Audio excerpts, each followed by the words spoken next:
ਪਿਆਰੇ ਵਿਦਿਆਰਥੀਓ, ਮੈਂ ਬਲਕਰਨ ਸਿੰਘ, ਅੰਗਰੇਜ਼ੀ ਅਧਿਆਪਕ, ਸਰਕਾਰੀ ਸੀਨੀਅਰ ਸੈਕੰਡਰੀ ਸਕੂਲ ਸਿਕਵਾਲਾ, ਜ਼ਿਲ੍ਹਾ ਸ੍ਰੀ ਮੁਕਤਸਰ ਸਾਹਿਬ ਤੋਂ ਤੁਹਾਡਾ ਇੱਕ ਵਾਰ ਫਿਰ ਸਵਾਗਤ ਕਰਦਾ ਹਾਂ।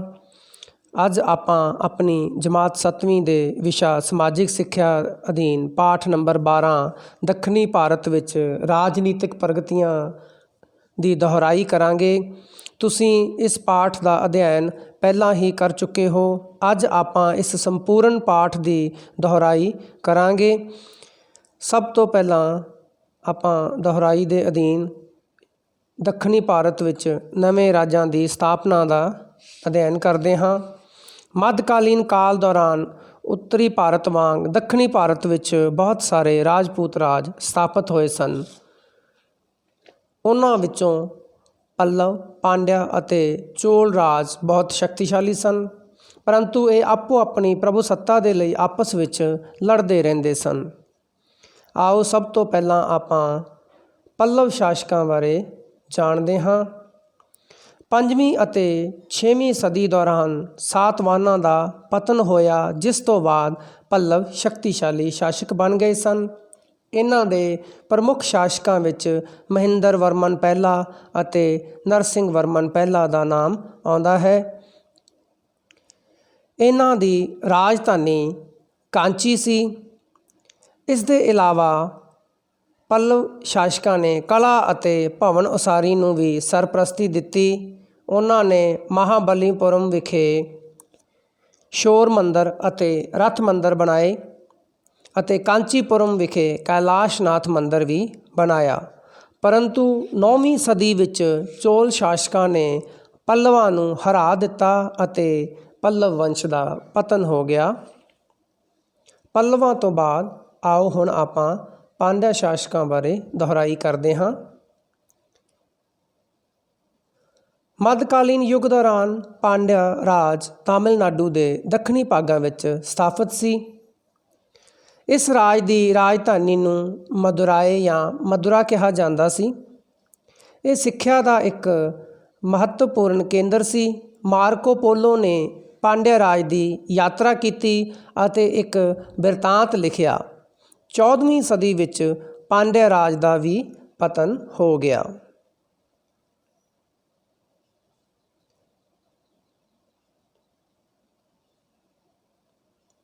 ਇਸ ਤੋਂ ਬਾਅਦ ਆਓ ਹੁਣ ਆਪਾਂ ਚੋਲ ਸ਼ਾਸਕਾਂ ਬਾਰੇ ਅਧਿਐਨ ਕਰਦੇ ਹਾਂ। ਮੱਧਕਾਲੀਨ ਯੁੱਗ ਵਿੱਚ ਦੱਖਣੀ ਭਾਰਤ ਵਿੱਚ ਚੋਲ ਸ਼ਾਸਕਾਂ ਨੇ ਇੱਕ ਸ਼ਕਤੀਸ਼ਾਲੀ ਰਾਜ ਦੀ ਸਥਾਪਨਾ ਕੀਤੀ। ਇਸ ਰਾਜ ਦਾ ਪਹਿਲਾ ਸ਼ਾਸਕ ਵਿਜੈਲਿਆ ਸੀ, ਜਿਸ ਨੇ ਪੱਲਵਾਂ ਕੋਲੋਂ ਤੰਜੌਰ ਨੂੰ ਜਿੱਤ ਲਿਆ ਅਤੇ ਉਸ ਨੂੰ ਆਪਣੀ ਰਾਜਧਾਨੀ ਬਣਾਇਆ।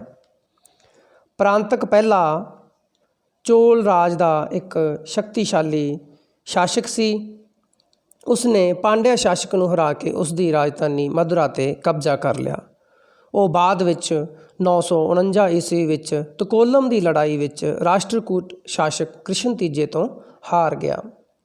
ਇਸ ਤੋਂ ਬਾਅਦ ਚੋਲ ਸ਼ਾਸਕ ਸ਼ਕਤੀਹੀਨ ਹੋ ਗਏ, ਪਰੰਤੂ ਰਾਜ ਪਹਿਲਾ ਅਤੇ ਰਾਜੇਂਦਰ ਚੋਲ ਸ਼ਾਸਕਾਂ ਨੇ ਇਸ ਰਾਜ ਨੂੰ ਮੁੜ ਹੋਂਦ ਵਿੱਚ ਲਿਆਂਦਾ। ਇੱਥੇ ਆਪਾਂ ਪਹਿਲਾਂ ਰਾਜ ਪਹਿਲੇ ਬਾਰੇ ਦੁਹਰਾਈ ਕਰਦੇ ਹਾਂ। ਰਾਜ ਪਹਿਲੇ ਨੂੰ ਰਾਜ ਚੋਲ ਵੀ ਆਖਿਆ ਜਾਂਦਾ ਸੀ। ਉਹ ਚੋਲ ਵੰਸ਼ ਦਾ ਮਹਾਨ ਅਤੇ ਸ਼ਕਤੀਸ਼ਾਲੀ ਸ਼ਾਸਕ ਸੀ। ਉਸ ਨੇ 985 ਤੋਂ 1015 ਈਸਵੀ ਤੱਕ ਰਾਜ ਕੀਤਾ। ਉਸ ਨੇ ਚੇਰ, ਪਾਂਡਿਆ ਅਤੇ ਸ਼੍ਰੀਲੰਕਾ ਦੇ ਰਾਜਿਆਂ ਨੂੰ ਹਰਾ ਕੇ ਉਹਨਾਂ ਦੇ ਬਹੁਤ ਸਾਰੇ ਮਹੱਤਵਪੂਰਨ ਇਲਾਕੇ ਆਪਣੇ ਕਬਜ਼ੇ ਵਿੱਚ ਕਰ ਲਏ ਸਨ। ਉਸ ਨੇ ਬੜੀ ਦਿਲਚਸਪੀ ਨਾਲ ਸਮੁੰਦਰੀ ਸੈਨਾ ਦਾ ਆਧੁਨਿਕੀਕਰਨ ਵੀ ਕੀਤਾ। ਉਸ ਨੇ ਸ਼ਾਸਨ ਪ੍ਰਬੰਧ ਵਿੱਚ ਬਹੁਤ ਸੁਧਾਰ ਕੀਤੇ ਅਤੇ ਉਸ ਨੇ ਤੰਜੌਰ ਵਿੱਚ ਇੱਕ ਪ੍ਰਸਿੱਧ ਰਾਜੇਸ਼ਵਰ ਮੰਦਰ ਬਣਾਇਆ। ਆਓ ਹੁਣ ਆਪਾਂ ਰਾਜੇਂਦਰ ਚੋਲ ਬਾਰੇ ਜਾਣਦੇ ਹਾਂ। ਰਾਜੇਂਦਰ ਚੋਲ ਸ਼ਾਸਕ ਨੇ ਚੋਲ ਰਾਜ ਦਾ ਵਿਸਤਾਰ ਕੀਤਾ। ਉਸ ਨੇ ਪਾਂਡਿਆ, ਚੇਰ ਅਤੇ ਸ਼੍ਰੀਲੰਕਾ ਦੇ ਸ਼ਾਸਕਾਂ ਨੂੰ ਹਰਾ ਕੇ ਉਹਨਾਂ ਦੇ ਇਲਾਕੇ ਜਿੱਤ ਲਏ ਸਨ। ਜਿਸ ਕਰਕੇ ਉਸਨੇ ਗੰਗਈਕੋਂਡਾ ਚੋਲਾਪੁਰਮ ਦੀ ਉਪਾਧੀ ਧਾਰਨ ਕੀਤੀ। ਰਾਜੇਂਦਰ ਚੋਲ ਨੇ ਆਪਣੇ ਨਾਂ 'ਤੇ ਗੰਗਈਕੋਂਡਾ ਚੋਲਾਪੁਰਮ ਨਗਰ ਵੀ ਵਸਾਇਆ। ਉਸ ਨੂੰ ਚੋਲ ਰਾਜ ਦੀ ਰਾਜਧਾਨੀ ਵੀ ਉਸਨੇ ਬਣਾਇਆ ਅਤੇ ਦੱਖਣੀ ਪੂਰਬੀ ਏਸ਼ੀਆ ਵਿੱਚ ਅੰਡੇਮਾਨ, ਨਿਕੋਬਾਰ, ਮਲਾਇਆ, ਸੁਮਾਤਰਾ ਅਤੇ ਜਾਵਾ ਉਸ ਦੀਆਂ ਮਹੱਤਵਪੂਰਨ ਜਿੱਤਾਂ ਰਹੀਆਂ। ਇਸ ਨਾਲ ਚੀਨ ਅਤੇ ਦੱਖਣੀ ਭਾਰਤ ਦੇ ਆਪਸੀ ਵਪਾਰਕ ਸੰਬੰਧ ਸਥਾਪਿਤ ਹੋਏ, ਜਿਸ ਨਾਲ ਚੋਲ ਰਾਜ ਦੀ ਆਮਦਨ ਵਿੱਚ ਬਹੁਤ ਵਾਧਾ ਹੋਇਆ। ਆਓ ਹੁਣ ਆਪਾਂ ਦੁਹਰਾਈ ਵਜੋਂ ਕੁਝ ਖਾਲੀ ਥਾਵਾਂ ਕਰਦੇ ਹਾਂ। ਤੁਸੀਂ ਇਹਨਾਂ ਖਾਲੀ ਥਾਵਾਂ ਨੂੰ ਧਿਆਨ ਨਾਲ ਪੜ੍ਹ ਕੇ ਇਹਨਾਂ ਦੇ ਉੱਤਰਾਂ ਬਾਰੇ ਸੋਚਣਾ ਅਤੇ ਖਾਲੀ ਥਾਵਾਂ ਨੂੰ ਭਰਨਾ ਹੈ। ਦੱਖਣੀ ਭਾਰਤ ਵਿੱਚ 3 ਸ਼ਕਤੀਸ਼ਾਲੀ ਰਾਜਪੂਤ ਰਾਜ ਡੈਸ਼ ਡੈਸ਼ ਅਤੇ ਡੈਸ਼ ਸਨ। ਪੱਲਵਾਂ ਦੀ ਰਾਜਧਾਨੀ ਦਾ ਨਾਮ ਡੈਸ਼ ਸੀ। ਪੱਲਵਾਂ ਦੇ ਪ੍ਰਸਿੱਧ ਸ਼ਾਸਕ ਡੈਸ਼ ਵਰਮਨ ਪਹਿਲਾ ਅਤੇ ਡੈਸ਼ ਵਰਮਨ ਪਹਿਲਾ ਸਨ। ਪੱਲਵਾਂ ਨੇ ਡੈਸ਼ ਡੈਸ਼ ਅਤੇ ਡੈਸ਼ ਰਾਜਿਆਂ ਨੂੰ ਹਰਾਇਆ। ਪੱਲਵਾਂ ਨੇ ਮਹਾਬਲੀਪੁਰਮ ਵਿਖੇ ਡੈਸ਼ ਅਤੇ ਡੈਸ਼ ਮੰਦਰ ਬਣਵਾਏ। ਪੱਲਵਾਂ ਨੇ ਕਾਂਚੀ ਵਿਖੇ ਡੈਸ਼ ਮੰਦਰ ਬਣਵਾਇਆ।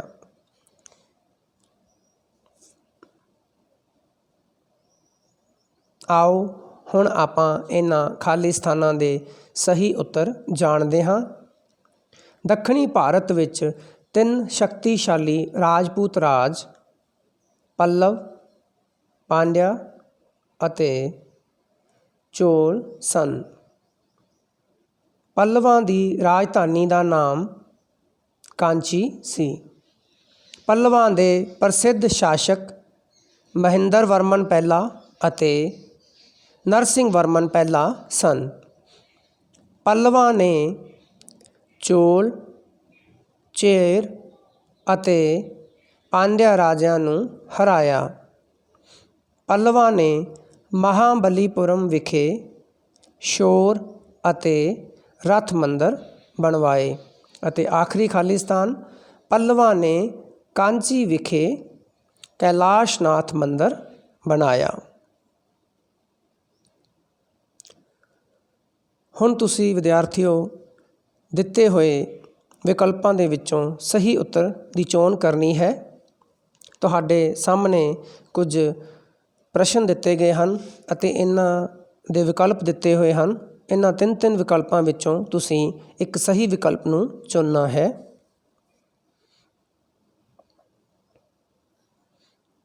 ਆਓ ਹੁਣ ਆਪਾਂ ਜਾਣਦੇ ਹਾਂ ਇਹਨਾਂ ਦੇ ਉੱਤਰਾਂ ਬਾਰੇ। ਪਾਂਡਿਆ ਰਾਜ ਦੀ ਰਾਜਧਾਨੀ ਕਿਹੜੀ ਸੀ? ਮਦੁਰਾਈ। ਪਾਂਡਿਆ ਰਾਜ ਦੀ ਯਾਤਰਾ ਕਿਸ ਨੇ ਕੀਤੀ? ਮਾਰਕੋ ਪੋਲੋ ਨੇ। ਪਾਂਡਿਆ ਰਾਜ ਦਾ ਪਤਨ ਕਿਹੜੀ ਸਦੀ ਵਿੱਚ ਹੋਇਆ? ਪਾਂਡਿਆ ਰਾਜ ਦਾ ਪਤਨ 14ਵੀਂ ਸਦੀ ਵਿੱਚ ਹੋਇਆ। ਪਾਂਡਿਆ ਦਾ ਸ਼ਾਸਨ ਮੌਜੂਦਾ ਭਾਰਤ ਦੇ ਕਿਹੜੇ ਰਾਜ ਵਿੱਚ ਸਥਿਤ ਸੀ? ਤਾਮਿਲਨਾਡੂ ਰਾਜ ਵਿੱਚ। ਹੁਣ ਤੁਹਾਡੇ ਲਈ ਇੱਕ ਬੁਝਾਰਤ ਹੈ। ਤੁਸੀਂ ਉਸ ਨੂੰ ਧਿਆਨ ਨਾਲ ਸੁਣ ਕੇ ਉਸ ਦਾ ਸਹੀ ਉੱਤਰ ਬੁੱਝਣਾ ਹੈ। ਰਾਜਨ ਨੇ ਗਲੀ ਵਿੱਚ ਇੱਕ ਘੋੜੇ ਨੂੰ ਰੱਥ ਖਿੱਚਦਿਆਂ ਹੋਇਆਂ ਦੇਖਿਆ। ਉਸ ਪਿੱਛੇ ਉਸ ਦੀ ਗਲੀ ਦੇ ਬਹੁਤ ਸਾਰੇ ਬੱਚੇ ਇਕੱਠੇ ਹੋ ਕੇ ਸ਼ੋਰ ਸ਼ਰਾਬਾ ਕਰਨ ਲੱਗੇ। ਇਸ ਸਾਰੇ ਦ੍ਰਿਸ਼ ਨੂੰ ਦੇਖ ਕੇ ਰਾਜਨ ਨੂੰ ਆਪਣੀ ਪਾਠ ਪੁਸਤਕ ਦੇ ਅੰਦਰ ਪੜ੍ਹਾਏ ਗਏ ਮਹਾਬਲੀਪੁਰਮ ਦੇ ਮੰਦਰਾਂ ਦੀ ਯਾਦ ਆ ਗਈ। ਕੀ ਤੁਸੀਂ ਬੁੱਝ ਸਕਦੇ ਹੋ ਉਹ ਮੰਦਰ ਕਿਹੜੇ ਹਨ?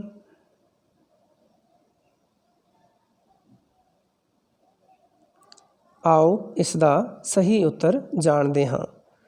ਰਥ ਮੰਦਰ ਅਤੇ ਸ਼ੋਰ ਮੰਦਰ।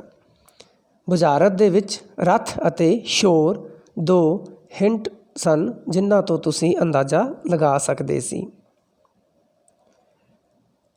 ਹੁਣ ਅੱਗੇ ਤੁਹਾਨੂੰ ਸਹੀ ਵਿਕਲਪ ਦੀ ਚੋਣ ਕਰਨ ਲਈ ਕਿਹਾ ਜਾਵੇਗਾ।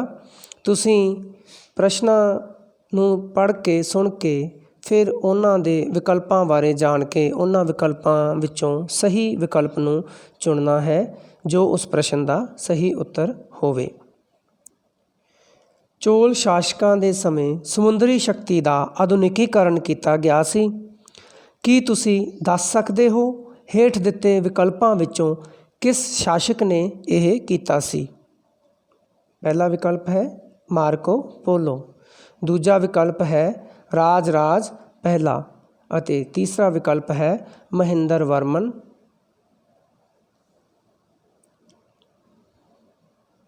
ਹੁਣ ਇਸ ਦਾ ਸਹੀ ਵਿਕਲਪ ਜਾਣਦੇ ਹਾਂ। ਰਾਜ ਰਾਜ ਪਹਿਲਾ। ਚੋਲ ਰਾਜ ਪ੍ਰਾਂਤਾਂ ਵਿੱਚ ਵੰਡੇ ਹੋਏ ਸਨ ਜਿਨ੍ਹਾਂ ਨੂੰ ਮੰਡਲਮਜ਼ ਕਿਹਾ ਜਾਂਦਾ ਸੀ। ਇਹ ਮੰਡਲਮਜ਼ ਅੱਗੇ ਵੀ ਵੰਡੇ ਹੋਏ ਸਨ। ਦਿੱਤੇ ਹੋਏ ਵਿਕਲਪਾਂ ਵਿੱਚੋਂ ਸਹੀ ਵਿਕਲਪ ਚੁਣ ਕੇ ਤੁਸੀਂ ਦੱਸਣਾ ਹੈ ਕਿ ਇਹ ਮੰਡਲਮਜ਼ ਦੀ ਵੰਡ ਅੱਗੇ ਕੀ ਕਹਾਉਂਦੀ ਸੀ। ਤੁਹਾਡੇ ਲਈ ਵਿਕਲਪ ਹਨ ਪਹਿਲਾ ਵਿਕਲਪ ਉਰ, ਦੂਸਰਾ ਸਭਾ, ਤੀਸਰਾ ਵੇਲੇਡੂਜ਼ ਅਤੇ ਚੌਥਾ ਪ੍ਰਾਂਤ। ਇਸ ਦਾ ਸਹੀ ਉੱਤਰ ਹੈ ਵੇਲੇਡੂਜ਼। ਆਓ ਹੁਣ ਆਪਾਂ ਚੋਲ ਸ਼ਾਸਕਾਂ ਦੇ ਰਾਜ ਪ੍ਰਬੰਧ, ਸਮਾਜ, ਧਰਮ ਅਤੇ ਸਿੱਖਿਆ ਸਾਹਿਤ ਆਦਿ ਬਾਰੇ ਵਿਸਥਾਰ ਨਾਲ ਜਾਣਦੇ ਹਾਂ। ਸਭ ਤੋਂ ਪਹਿਲਾਂ ਰਾਜ ਪ੍ਰਬੰਧ। ਚੋਲ ਸ਼ਾਸਕ ਬਹੁਤ ਸ਼ਕਤੀਸ਼ਾਲੀ ਹੁੰਦਾ ਸੀ। ਉਹ ਕੇਂਦਰੀ ਸਰਕਾਰ ਦਾ ਮੁਖੀ ਸੀ। ਉਸ ਕੋਲ ਬਹੁਤ ਸਾਰੀਆਂ ਸ਼ਕਤੀਆਂ ਹੁੰਦੀਆਂ ਸਨ, ਪਰੰਤੂ ਉਹ ਸਰਕਾਰੀ ਮਾਮਲਿਆਂ ਵਿੱਚ ਮੰਤਰੀ ਮੰਡਲ ਦੀ ਸਲਾਹ ਲੈਂਦਾ ਸੀ। ਉਹ ਰਾਜ ਪ੍ਰਬੰਧ ਦੀ ਨਿਗਰਾਨੀ ਕਰਦਾ, ਨਿਆਂ ਕਰਦਾ ਅਤੇ ਯੁੱਧ ਵਿੱਚ ਫੌਜੀ ਦਸਤੇ ਭੇਜਦਾ ਸੀ। ਚੋਲ ਰਾਜ ਪ੍ਰਾਂਤਾਂ ਵਿੱਚ ਵੰਡਿਆ ਹੋਇਆ ਸੀ ਜਿਸ ਨੂੰ ਮੰਡਲਮਜ਼ ਕਿਹਾ ਜਾਂਦਾ ਸੀ। ਮੰਡਲਮਜ਼ ਅੱਗੋਂ ਵੇਲੇਡੂਜ਼ ਵਿੱਚ ਵੰਡੇ ਹੋਏ ਸਨ। ਹਰ ਇੱਕ ਵੇਲੇਡੂ ਵਿੱਚ ਪਿੰਡਾਂ ਦੀ ਨਿਸ਼ਚਿਤ ਗਿਣਤੀ ਸ਼ਾਮਲ ਹੁੰਦੀ ਸੀ। ਚੋਲ ਰਾਜ ਪ੍ਰਬੰਧ ਦੀ ਸਭ ਤੋਂ ਛੋਟੀ ਇਕਾਈ ਪਿੰਡ ਜਾਂ ਨਾਡੂ ਸੀ। ਹਰੇਕ ਪਿੰਡ ਦੀਆਂ ਦੋ ਸਭਾਵਾਂ ਉਰ ਅਤੇ ਸਭਾ ਸਨ। ਉਰ ਸਭਾ ਦੇ ਮੈਂਬਰ ਆਮ ਪੇਂਡੂ ਲੋਕ ਸਨ। ਸਭਾ ਬਾਲਗ ਮਰਦਾਂ ਦਾ ਸਮੂਹ ਸੀ। ਪਿੰਡ ਦੇ ਸਾਰੇ ਕੰਮ ਜਿਵੇਂ ਕਿ ਝਗੜਿਆਂ ਦਾ ਨਿਪਟਾਰਾ ਕਰਨਾ, ਪਾਣੀ ਦੀ ਵੰਡ ਅਤੇ ਟੈਕਸ ਆਦਿ ਇਕੱਠਾ ਕਰਨਾ, ਇਸ ਦੀ ਨਿਗਰਾਨੀ ਛੋਟੀਆਂ ਕਮੇਟੀਆਂ ਦੁਆਰਾ ਕੀਤੀ ਜਾਂਦੀ ਸੀ। ਚੋਲ ਸ਼ਾਸਕਾਂ ਕੋਲ ਇੱਕ ਸ਼ਕਤੀਸ਼ਾਲੀ ਫੌਜ ਸੀ। ਫੌਜ ਵਿੱਚ ਹਾਥੀ, ਘੋੜਸਵਾਰ ਸੈਨਾ ਅਤੇ ਪੈਦਲ ਸੈਨਾ ਸ਼ਾਮਿਲ ਸੀ। ਜਲ ਸੈਨਾ ਫੌਜ ਦਾ ਇੱਕ ਸ਼ਕਤੀਸ਼ਾਲੀ ਹਿੱਸਾ ਸੀ। ਚੋਲਾਂ ਦੇ ਲਗਾਨ ਦੇ ਦੋ ਪ੍ਰਮੁੱਖ ਸਾਧਨ ਭੂਮੀ ਲਗਾਨ ਅਤੇ ਵਪਾਰ ਸਨ। ਉਸ ਸਮੇਂ ਦੂਜੇ ਦੇਸ਼ਾਂ ਨਾਲ ਵਪਾਰ ਵੀ ਪ੍ਰਫੁੱਲਤ ਹੋ ਰਿਹਾ ਸੀ। ਆਓ ਹੁਣ ਆਪਾਂ ਚੋਲ ਸਮਾਜ ਬਾਰੇ ਜਾਣਦੇ ਹਾਂ। ਮੱਧਕਾਲੀਨ ਭਾਰਤ ਵਿੱਚ ਸਮਾਜ ਵਿੱਚ ਕੁਲੀਨ ਵਰਗ ਦੇ ਇਲਾਵਾ ਬ੍ਰਾਹਮਣਾਂ ਅਤੇ ਵਪਾਰੀਆਂ ਦਾ ਵੀ ਬਹੁਤ ਸਤਿਕਾਰ ਕੀਤਾ ਜਾਂਦਾ ਸੀ। ਵਪਾਰੀ ਅਤੇ ਸ਼ਿਲਪਕਾਰ ਸਮਾਜ ਵਿੱਚ ਬਹੁਤ ਆਨੰਦ ਮਾਣਦੇ ਸਨ। ਸਾਂਝੇ ਮੰਤਵ ਲਈ ਸਮਾਜ ਦੇ ਵੱਖ-ਵੱਖ ਵਰਗ ਇੱਕ ਦੂਜੇ ਨੂੰ ਸਹਿਯੋਗ ਦਿੰਦੇ ਸਨ। ਇਸਤਰੀ ਦਾ ਵੀ ਸਮਾਜ ਵਿੱਚ ਬਹੁਤ ਸਤਿਕਾਰ ਕੀਤਾ ਜਾਂਦਾ ਸੀ। ਉਹਨਾਂ ਨੂੰ ਉੱਚ ਸਿੱਖਿਆ ਦਿੱਤੀ ਜਾਂਦੀ ਸੀ। ਕਿਸਾਨ ਅਤੇ ਮਜ਼ਦੂਰ ਕਾਮੇ ਵਰਗ ਨਾਲ ਸੰਬੰਧ ਰੱਖਦੇ ਸਨ। ਉਹ ਬਹੁਤ ਗਰੀਬ ਹੁੰਦੇ ਸਨ। ਉਹ ਬਹੁਤ ਕਠਿਨ ਜੀਵਨ ਬਤੀਤ ਕਰਦੇ ਸਨ। ਧਰਮ। ਮੱਧਕਾਲੀਨ ਭਾਰਤ ਵਿੱਚ ਹਿੰਦੂ ਧਰਮ ਬਹੁਤ ਪ੍ਰਸਿੱਧ ਸੀ। ਲੋਕਾਂ ਦੁਆਰਾ ਹਿੰਦੂ ਦੇਵਤੇ ਜਿਵੇਂ ਕਿ ਵਿਸ਼ਨੂੰ ਅਤੇ ਸ਼ਿਵ ਆਦਿ ਦੀ ਪੂਜਾ ਕੀਤੀ ਜਾਂਦੀ ਸੀ। ਉਸ ਸਮੇਂ ਬੁੱਧ ਧਰਮ ਅਤੇ ਜੈਨ ਧਰਮ ਆਦਿ ਵੀ ਹੋਂਦ ਵਿੱਚ ਆਏ ਸਨ। ਇਸ ਸਮੇਂ ਦੌਰਾਨ ਬਹੁਤ ਸਾਰੀਆਂ ਧਾਰਮਿਕ ਲਹਿਰਾਂ ਦਾ ਜਨਮ ਹੋਇਆ। ਬਾਸਵ ਨੇ ਲਗਾਇਤ ਮਤ ਦੀ ਸਥਾਪਨਾ ਕੀਤੀ। ਸ਼ੰਕਰਾਚਾਰਿਆ ਨੇ ਐਦਵਾਤ ਮਤ ਦਾ ਪ੍ਰਚਾਰ ਕੀਤਾ। ਰਾਮਾਨੁਜ ਅਤੇ ਮਾਧਵ ਭਗਤੀ ਲਹਿਰ ਦੇ ਹੋਰ ਮਹਾਨ ਪ੍ਰਚਾਰਕ ਸਨ ਜਿਨ੍ਹਾਂ ਨੇ ਈਸ਼ਵਰ ਦੀ ਭਗਤੀ ਕਰਨ 'ਤੇ ਜ਼ੋਰ ਦਿੱਤਾ। ਉਹਨਾਂ ਨੇ ਲੋਕਾਂ ਨੂੰ ਸਿੱਖਿਆ ਦਿੱਤੀ ਕਿ ਮੁਕਤੀ ਪ੍ਰਾਪਤ ਕਰਨ ਦਾ ਇੱਕੋ ਇੱਕ ਸਾਧਨ ਈਸ਼ਵਰ ਨੂੰ ਸਾਫ਼ ਦਿਲ ਨਾਲ ਸਨੇਹ ਕਰਨਾ ਹੈ। ਸਿੱਖਿਆ ਅਤੇ ਸਾਹਿਤ। ਮੱਧਕਾਲੀਨ ਭਾਰਤ ਵਿੱਚ ਚੋਲ ਸ਼ਾਸਕਾਂ ਨੇ ਸਿੱਖਿਆ ਅਤੇ ਸਾਹਿਤ ਦੇ ਖੇਤਰ ਵਿੱਚ ਬਹੁਤ ਉੱਨਤੀ ਕੀਤੀ। ਉਹਨਾਂ ਨੇ ਵਿਆਕਰਨ, ਦਰਸ਼ਨ ਸ਼ਾਸਤਰ, ਕਲਾ, ਵਿਗਿਆਨ ਅਤੇ ਗ੍ਰਹਿ ਵਿਗਿਆਨ ਵਰਗੇ ਬਹੁਤ ਸਾਰੇ ਵਿਸ਼ਿਆਂ ਨੂੰ ਉਤਸ਼ਾਹਿਤ ਕੀਤਾ। ਸਿੱਖਿਆ ਦਾ ਮਾਧਿਅਮ ਸੰਸਕ੍ਰਿਤ ਅਤੇ ਤਾਮਿਲ ਭਾਸ਼ਾ ਸੀ। ਸਿੱਖਿਆ ਮੰਦਰਾਂ ਦੇ ਵਿਹੜੇ ਵਿੱਚ ਦਿੱਤੀ ਜਾਂਦੀ ਸੀ। ਚੋਲ ਰਾਜਕਾਲ ਸਮੇਂ ਸੰਸਕ੍ਰਿਤ ਅਤੇ ਖੇਤਰ ਭਾਸ਼ਾਵਾਂ ਜਿਵੇਂ ਕਿ ਤਾਮਿਲ, ਤੇਲਗੂ ਅਤੇ ਕੰਨੜ ਆਦਿ ਦਾ ਵਿਕਾਸ ਹੋਇਆ। ਬਹੁਤ ਸਾਰੇ ਸਾਹਿਤ ਦਾ ਸੰਸਕ੍ਰਿਤ ਤੋਂ ਇਹਨਾਂ ਭਾਸ਼ਾਵਾਂ ਵਿੱਚ ਅਨੁਵਾਦ ਕੀਤਾ ਗਿਆ। ਉਦਾਹਰਨ ਵਜੋਂ ਕੰਬਨ ਵਿਦਵਾਨ ਨੇ ਰਾਮਾਇਣ ਦਾ ਤਮਿਲ ਭਾਸ਼ਾ ਵਿੱਚ ਅਨੁਵਾਦ ਕੀਤਾ। ਨੇਨਿਹਾ ਅਤੇ ਤਿਕਨਾ ਤੇਲਗੂ ਵਿਦਵਾਨਾਂ ਨੇ ਮਹਾਭਾਰਤ ਦਾ ਤੇਲਗੂ ਭਾਸ਼ਾ ਵਿੱਚ ਅਨੁਵਾਦ ਕੀਤਾ। ਆਓ ਹੁਣ ਆਪਾਂ ਤਮਿਲਨਾਡੂ ਵਿੱਚ ਜ਼ਿਮੀਂਦਾਰਾਂ ਵਿਸਥਾਰ ਬਾਰੇ ਜਾਣਦੇ ਹਾਂ। ਚੋਲ ਸ਼ਾਸਕਾਂ ਨੇ ਤਮਿਲਨਾਡੂ ਵਿੱਚ ਖੇਤੀ ਦਾ ਵਿਕਾਸ ਕਰਨ ਵੱਲ ਖਾਸ ਧਿਆਨ ਦਿੱਤਾ। ਸਿੱਟੇ ਵਜੋਂ ਉੱਥੇ ਜ਼ਿਮੀਂਦਾਰਾਂ ਦਾ ਬਹੁਤ ਵਿਸਥਾਰ ਹੋਇਆ।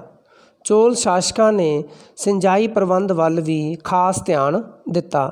ਸਿੰਜਾਈ ਲਈ ਲਗਭਗ ਸਾਰੇ ਦਰਿਆਵਾਂ, ਖਾਸ ਕਰਕੇ ਕਾਵੇਰੀ ਦਰਿਆ ਦੀ ਵਰਤੋਂ ਕੀਤੀ ਗਈ। ਜਿੱਥੇ ਉਹਨਾਂ ਦਾ ਪਾਣੀ ਲਿਜਾਣਾ ਸੰਭਵ ਨਹੀਂ ਸੀ, ਉੱਥੇ ਉਹਨਾਂ ਨੇ ਸਿੰਜਾਈ ਕਰਨ ਲਈ ਬਹੁਤ ਸਾਰੇ ਤਲਾਬ ਬਣਾਏ। ਉਹਨਾਂ ਨੇ ਖੇਤਾਂ ਵਿੱਚ ਪਾਣੀ ਦੀ ਵੰਡ ਕਰਨ ਲਈ ਇੱਕ ਤਲਾਬ ਕਮੇਟੀ ਵੀ ਬਣਾਈ। ਚੋਲ ਸ਼ਾਸਕਾਂ ਦੁਆਰਾ ਰਾਜ ਵਿੱਚ ਭਾਰੀ ਵਰਖਾ ਹੋਣ ਜਾਂ ਸੋਕਾ ਪੈ ਜਾਣ ਕਾਰਨ ਤਬਾਹ ਹੋਈ ਫਸਲ 'ਤੇ ਭੂਮੀ ਲਗਾਨ ਨਹੀਂ ਲਿਆ ਜਾਂਦਾ ਸੀ। ਉਹ ਔਕੜ ਪੈਣ 'ਤੇ ਵਾਹੀਕਾਰਾਂ ਨੂੰ ਕਰਜ਼ੇ ਵੀ ਦਿੰਦੇ ਸਨ। ਚੋਲ ਸ਼ਾਸਕਾਂ ਨੇ ਘੁਮੱਕੜ ਕਬੀਲਿਆਂ ਦੀ ਮਦਦ ਨਾਲ ਜੰਗਲਾਂ ਨੂੰ ਸਾਫ਼ ਕਰਕੇ ਭੂਮੀ ਨੂੰ ਵਾਹੀਯੋਗ ਬਣਾਇਆ। ਅੱਗੇ ਤੁਹਾਡੇ ਲਈ ਪ੍ਰਸ਼ਨ ਉੱਤਰ ਹਨ ਜਿਨ੍ਹਾਂ ਨੂੰ ਪੜ੍ਹ ਕੇ ਤੁਸੀਂ ਸਹੀ ਜਵਾਬ ਦੇਣਾ ਹੈ। ਪਹਿਲਾ ਪ੍ਰਸ਼ਨ ਹੈ, ਚੋਲ ਰਾਜ ਵਿੱਚ ਕਿਹੜੀਆਂ ਭਾਸ਼ਾਵਾਂ ਦਾ ਵਿਕਾਸ ਹੋਇਆ? ਕਿਸੇ ਇੱਕ ਦਰਿਆ ਦਾ ਨਾਂ ਦੱਸੋ ਜਿਸ ਦੀ ਵਰਤੋਂ ਸਿੰਜਾਈ ਲਈ ਕੀਤੀ ਜਾਂਦੀ ਸੀ। ਤੀਸਰਾ ਪ੍ਰਸ਼ਨ ਹੈ, ਕੰਬਨ ਨੇ ਰਾਮਾਇਣ ਦਾ ਕਿਸ ਭਾਸ਼ਾ ਵਿੱਚ ਅਨੁਵਾਦ ਕੀਤਾ? ਅਤੇ ਚੌਥਾ ਪ੍ਰਸ਼ਨ ਹੈ, ਨੇਨਿਹਾ ਅਤੇ ਤਿਕਨਾ ਤੇਲਗੂ ਵਿਦਵਾਨਾਂ ਨੇ ਸੰਸਕ੍ਰਿਤ ਦੇ ਕਿਸ ਗ੍ਰੰਥ ਦਾ ਤੇਲਗੂ ਭਾਸ਼ਾ ਵਿੱਚ ਅਨੁਵਾਦ ਕੀਤਾ?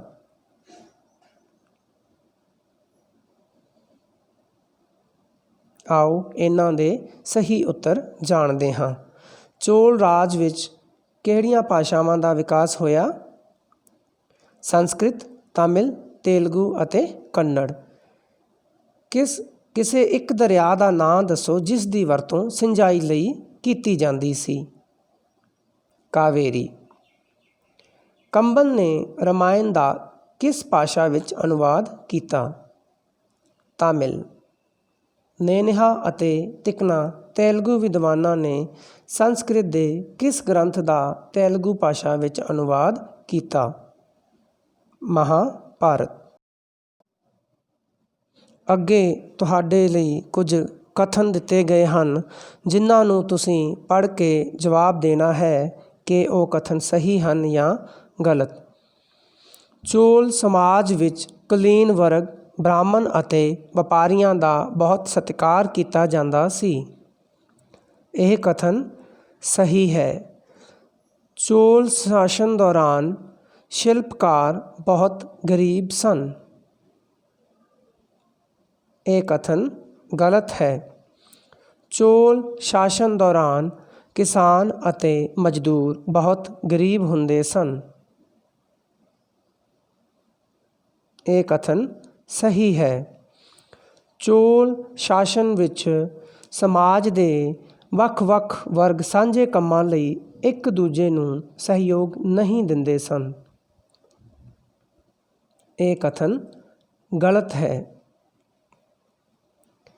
ਅੱਗੇ ਵਿਦਿਆਰਥੀਓ, ਤੁਹਾਨੂੰ ਕਾਲਮ ਊੜਾ ਅਤੇ ਕਾਲਮ ਆੜਾ ਦੇ ਵਿੱਚ ਕੁਝ ਵਿਕਲਪ ਦਿੱਤੇ ਗਏ ਹਨ, ਜਿਨ੍ਹਾਂ ਦਾ ਤੁਸੀਂ ਸਹੀ ਮਿਲਾਨ ਕਰਨਾ ਹੈ।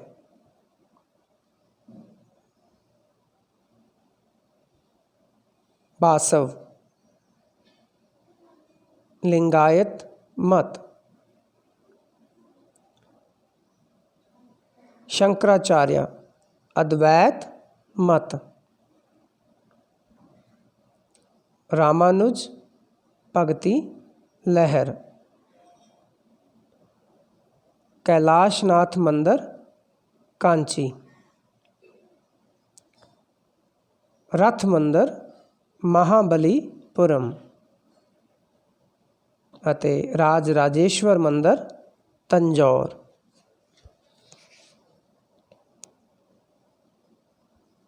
ਵਿਦਿਆਰਥੀਓ, ਹੁਣ ਕੁਝ ਖਾਲੀ ਸਥਾਨ ਹਨ, ਜਿਨ੍ਹਾਂ ਨੂੰ ਤੁਸੀਂ ਸਹੀ ਸੋਚ ਕੇ ਭਰਨਾ ਹੈ। ਚੋਲ ਸ਼ਾਸਨ ਵਿੱਚ ਰਾਜਾ ਸਰਕਾਰੀ ਮਾਮਲਿਆਂ ਵਿੱਚ ਡੈਸ਼ ਦੀ ਸਲਾਹ ਲੈਂਦਾ ਸੀ। ਕਿਸ ਦੀ ਸਲਾਹ ਲੈਂਦਾ ਸੀ ਬੱਚਿਓ? ਮੰਤਰੀ ਮੰਡਲ ਦੀ। ਚੋਲ ਸ਼ਾਸਨ ਸਮੇਂ ਪ੍ਰਾਂਤ ਨੂੰ ਡੈਸ਼ ਕਿਹਾ ਜਾਂਦਾ ਸੀ। ਕੀ ਕਿਹਾ ਜਾਂਦਾ ਸੀ? ਮੰਡਲਮ।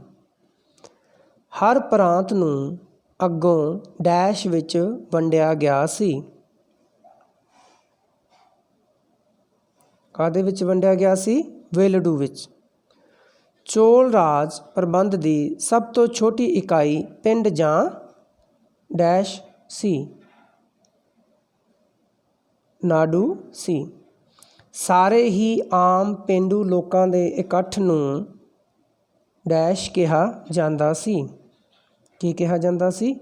ਉਰ। ਡੈਸ਼ ਵਿੱਚ ਸਿਰਫ ਬਾਲਗ ਮਰਦ ਸ਼ਾਮਲ ਹੁੰਦੇ ਸਨ। ਸਭਾ ਵਿੱਚ ਸਿਰਫ ਬਾਲਗ ਮਰਦ ਸ਼ਾਮਲ ਹੁੰਦੇ ਸਨ। ਚੋਲ ਸ਼ਾਸਕਾਂ ਦੀ ਸੈਨਾ ਵਿੱਚ ਜ਼ਮੀਨੀ ਫੌਜ ਦੇ ਨਾਲ ਸ਼ਕਤੀਸ਼ਾਲੀ ਡੈਸ਼ ਸੈਨਾ ਵੀ ਸੀ। ਕਿਹੜੀ ਸੈਨਾ ਸੀ? ਜਲ ਸੈਨਾ ਵੀ। ਅੱਗੇ ਤੁਹਾਡੇ ਲਈ ਕੁਝ ਪ੍ਰਸ਼ਨ ਉੱਤਰ ਹਨ, ਜਿਨ੍ਹਾਂ ਦੇ 3 ਵਿਕਲਪ ਦਿੱਤੇ ਗਏ ਹਨ। ਤੁਸੀਂ ਸੋਚ ਸਮਝ ਕੇ ਸਹੀ ਵਿਕਲਪ ਨੂੰ ਚੁਣਨਾ ਹੈ। ਪਹਿਲਾ ਪ੍ਰਸ਼ਨ ਹੈ, ਚੋਲ ਵੰਸ਼ ਦਾ ਪਹਿਲਾ ਸ਼ਾਸਕ ਕੌਣ ਸੀ? ਰਾਜੇਂਦਰ ਚੋਲ, ਪਰਾਂਤਕ ਪਹਿਲਾ ਜਾਂ ਵਿਜਾਲਿਆ? ਇਸ ਦਾ ਸਹੀ ਉੱਤਰ ਹੈ ਵਿਜਾਲਿਆ। ਰਾਜ ਪਹਿਲੇ ਨੇ ਤੰਜੌਰ ਵਿਖੇ ਕਿਹੜਾ ਮੰਦਰ ਬਣਵਾਇਆ? ਸ਼ੋਰ ਮੰਦਰ, ਰਾਜ ਰਾਜੇਸ਼ਵਰ ਮੰਦਰ ਜਾਂ ਫਿਰ ਰਥ ਮੰਦਰ? ਇਸ ਦਾ ਸਹੀ ਵਿਕਲਪ ਹੈ ਰਾਜ ਰਾਜੇਸ਼ਵਰ ਮੰਦਰ। ਰਾਜੇਂਦਰ ਚੋਲ ਨੇ ਕਿਹੜੀ ਉਪਾਧੀ ਧਾਰਨ ਕੀਤੀ? ਗੰਗਈਕੋਂਡਾ ਚੋਲਾਪੁਰਮ ਜਾਂ ਫਿਰ ਗੰਗਈਕੋਂਡਾ ਚੋਲਾਪੁਰਮ? ਇਸ ਦਾ ਸਹੀ ਵਿਕਲਪ ਹੈ ਗੰਗਈਕੋਂਡਾ ਚੋਲਾਪੁਰਮ। ਚੌਥਾ ਤੇ ਆਖਰੀ ਪ੍ਰਸ਼ਨ, ਸਮੁੰਦਰੀ ਸੈਨਾ ਦਾ ਆਧੁਨਿਕੀਕਰਨ ਕਿਸ ਚੋਲ ਰਾਜੇ ਨੇ ਕੀਤਾ? ਇਸ ਦੇ ਵਿਕਲਪ ਹਨ ਰਾਜੇਂਦਰ ਚੋਲ ਨੇ, ਪਰਾਂਤਕ ਪਹਿਲੇ ਨੇ ਜਾਂ ਰਾਜ ਪਹਿਲੇ ਨੇ। ਇਸ ਦਾ ਸਹੀ ਉੱਤਰ ਹੈ ਰਾਜ ਰਾਜਾ ਪਹਿਲੇ ਨੇ। ਇੱਥੇ ਕੁਝ ਵਾਕ ਦਿੱਤੇ ਗਏ ਹਨ, ਜਿਨ੍ਹਾਂ ਨੂੰ ਤੁਸੀਂ ਪੜ੍ਹ ਕੇ ਸਹੀ ਜਵਾਬ ਦੇਣਾ ਹੈ ਕਿ ਉਹ ਕਥਨ ਸਹੀ ਹਨ ਜਾਂ ਗਲਤ। ਪਹਿਲਾ ਵਾਕ, ਚੋਲ ਰਾਜ ਸਮੇਂ ਬੁੱਧ ਧਰਮ ਸਭ ਤੋਂ ਵੱਧ ਪ੍ਰਸਿੱਧ ਸੀ। ਇਹ ਕਥਨ ਗਲਤ ਹੈ। ਚੋਲ ਰਾਜ ਸਮੇਂ ਜ਼ਿਆਦਾਤਰ ਲੋਕ ਵਿਸ਼ਨੂੰ ਅਤੇ ਸ਼ਿਵ ਆਦਿ ਦੇਵਤਿਆਂ ਦੀ ਪੂਜਾ ਕਰਦੇ ਸਨ। ਇਹ ਕਥਨ ਸਹੀ ਹੈ। ਸ਼ੰਕਰਾਚਾਰਿਆ ਨੇ ਲਿੰਗਾਇਤ ਮਤ ਦੀ ਸ਼ੁਰੂਆਤ ਕੀਤੀ। ਇਹ ਕਥਨ ਗਲਤ ਹੈ। ਰਾਮਾਨੁਜ ਅਤੇ ਮਾਧਵ ਭਗਤੀ ਲਹਿਰ ਦੇ ਮਹਾਨ ਪ੍ਰਚਾਰਕ ਸਨ। ਇਹ ਕਥਨ ਸਹੀ ਹੈ। ਬਾਸਵ ਨੇ ਅਦਵੈਤ ਮਤ ਦਾ ਪ੍ਰਚਾਰ ਨਹੀਂ ਕੀਤਾ। ਇਹ ਕਥਨ ਸਹੀ ਹੈ। ਅੱਗੇ ਕੁਝ ਪ੍ਰਸ਼ਨ ਦਿੱਤੇ ਗਏ ਹਨ ਜੋ ਵਿਕਲਪ ਸਹਿਤ ਹਨ। ਤੁਸੀਂ ਧਿਆਨ ਨਾਲ ਪੜ੍ਹ ਕੇ ਦਿੱਤੇ ਹੋਏ ਵਿਕਲਪਾਂ ਵਿੱਚੋਂ ਸਹੀ ਵਿਕਲਪ ਦੀ ਚੋਣ ਕਰਨੀ ਹੈ।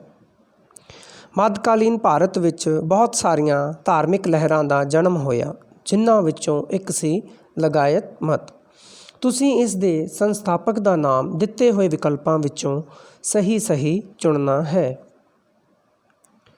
ਪਹਿਲਾ ਵਿਕਲਪ ਹੈ ਸਵਾਮੀ ਵਿਵੇਕਾਨੰਦ, ਦੂਸਰਾ ਰਾਮਾਨੁਜ, ਤੀਸਰਾ ਬਾਸਵ ਅਤੇ ਚੌਥਾ ਕਾਲੀਦਾਸ। ਇਸ ਦਾ ਸਹੀ ਉੱਤਰ ਹੈ ਬਾਸਵ, ਵਿਕਲਪ ਨੰਬਰ 3। ਮੱਧਕਾਲੀਨ ਭਾਰਤ ਵਿੱਚ ਚੋਲ ਸ਼ਾਸਕਾਂ ਨੇ ਸਿੱਖਿਆ ਅਤੇ ਸਾਹਿਤ ਦੇ ਖੇਤਰ ਵਿੱਚ ਬਹੁਤ ਉੱਨਤੀ ਕੀਤੀ। ਉਸ ਸਮੇਂ ਸਿੱਖਿਆ ਦਾ ਮਾਧਿਅਮ ਸੰਸਕ੍ਰਿਤ ਅਤੇ ਇੱਕ ਹੋਰ ਭਾਸ਼ਾ ਸੀ। ਤੁਸੀਂ ਦਿੱਤੇ ਹੋਏ ਵਿਕਲਪਾਂ ਵਿੱਚੋਂ ਸਹੀ ਵਿਕਲਪ ਦੀ ਚੋਣ ਕਰਨੀ ਹੈ ਅਤੇ ਦੱਸਣਾ ਹੈ ਕਿ ਉਹ ਭਾਸ਼ਾ ਕਿਹੜੀ ਸੀ। ਪਹਿਲਾ ਵਿਕਲਪ ਕੰਨੜ, ਦੂਸਰਾ ਬ੍ਰਿਜ, ਤੀਸਰਾ ਅਰਬੀ, ਚੌਥਾ ਤਾਮਿਲ। ਇਸ ਦਾ ਸਹੀ ਉੱਤਰ ਹੈ ਵਿਕਲਪ ਨੰਬਰ 4 ਤਾਮਿਲ।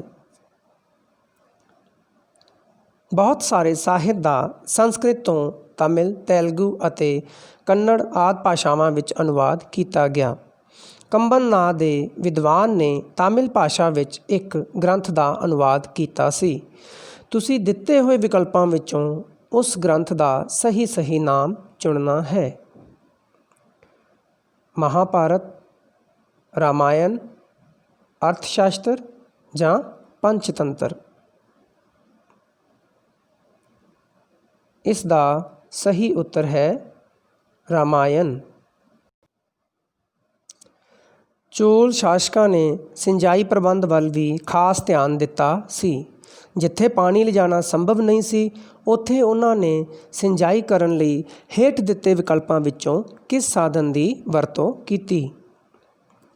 ਪਾਈਪਾਂ, ਖੂਹ, ਨਦੀਆਂ ਜਾਂ ਤਾਲਾਬ। ਇਸ ਦਾ ਸਹੀ ਉੱਤਰ ਹੈ ਵਿਕਲਪ ਨੰਬਰ 4 ਤਾਲਾਬ। ਸੋ ਵਿਦਿਆਰਥੀਓ, ਇਸ ਦੇ ਨਾਲ ਹੀ ਅੱਜ ਦੀ ਦੁਹਰਾਈ ਆਪਣੀ ਇੱਥੇ ਹੀ ਸਮਾਪਤ ਹੁੰਦੀ ਹੈ।